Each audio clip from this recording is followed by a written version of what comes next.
Hey, good morning, folks. March 4th, 2026. And I'm going to be working on the bees a little bit today. So this one, running a deep, an excluder, and a super.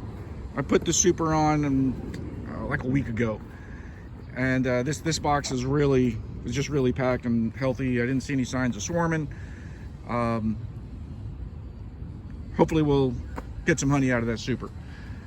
Now this one, and actually most of mine colonies, I'm running a deep and a medium as my brood box. So what I'm going to do today is I'm going to add this super cool super, but I'm also going to manipulate the frames. What I mean by that, and what the reason I like this two-box system is it does reduce the swarming, gives the queens some more room to lay. So what I'll do is all this is drawn comb, pulled it out of the freezer last night. If any frames in here are all honey, they're going to go into this box, and then these drawn comb frames will go back in to this medium brood box. That'll give the queen room to lay if she wants. It'll also give the bees room to pack more honey. Plus, we'll add my queen excluder and this box with honey up top. I might even put a little brood up there if I find a frame that has a little of both, just to further attract the bees to go up. So I just popped open the lid. I didn't touch a single frame, and I think I saw the worst thing imaginable. The queen appeared to be right there. It just lifted off and flew away. I'm really hoping it was a drone because it caught me off guard. But it sure looked like a queen. Anyway, we'll cross our fingers. One thing I don't like about this method, what I'm doing here, is my beetle traps. They tend to get a little messy, so you got to be extra careful with them, get them out. But I'm going to pull a frame here, see if I can do this one-handed. And this box is quite heavy, so I know it's got plenty of honey.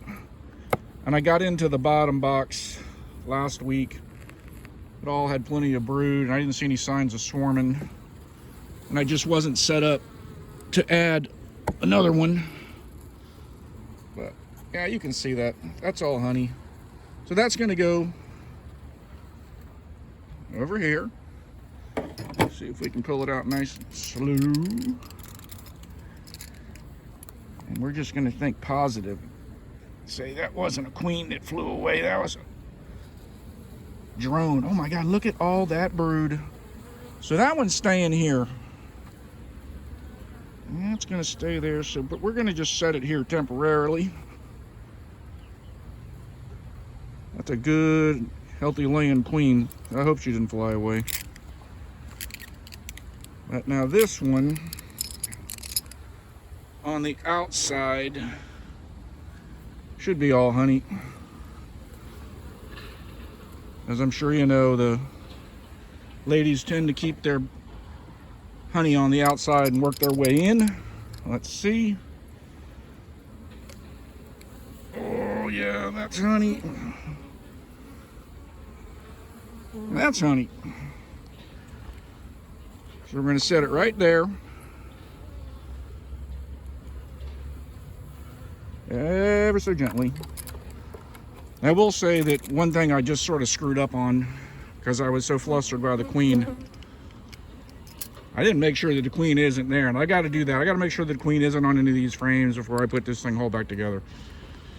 So we'll be back in a few. So my notes aren't the best, but this is what I did today. Added a super and an excluder. I could see lots of brood, had lots of honey. Bees were calm. So I guess you made it to the end. I appreciate that. That's a finished product. So I've got in that top super above the queen excluder 3 frames of honey, and in the medium brood I included 3 empty frames of drawn comb. So the queen should be happy. I'd love to hear how you guys manipulate your brood boxes. It just seems like in South Florida the double deeps is too much, and sometimes the single deeps work, but I stumbled on this method from a seminar I went to for a guy that knows way more about bees than I'll never know, and he said that that's the hot setup. So I've been doing it on most of my colonies. Eventually I might just go all mediums, but I've got so much stuff wrapped up in the deeps. Anyway, thanks for watching, man. If you like this at all, appreciate a like or a subscribe or anything like that. Comments are awesome to drive the algorithm. Over and out from beautiful downtown Dania, Florida.